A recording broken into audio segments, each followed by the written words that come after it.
Good day, guys. So, I'm Alan Mendoza from ICT1. And I'm discussing the module 2 of our system.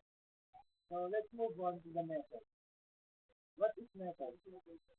They can be defined by C# or built to personal detail by a program.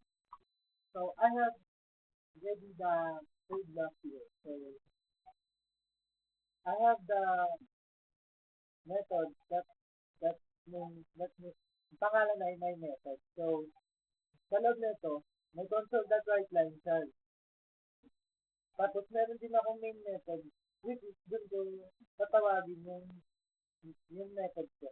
So, try natin yun.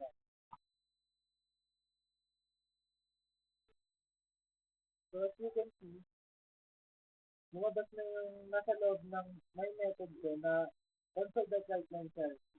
Yung pangalan siya. So,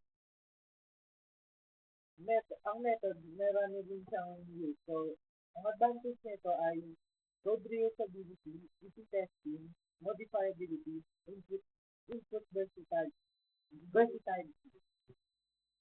Sa, so, pwede natin siyang i-reuse.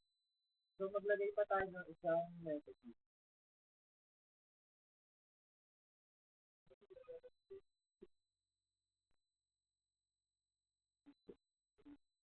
So, ayun.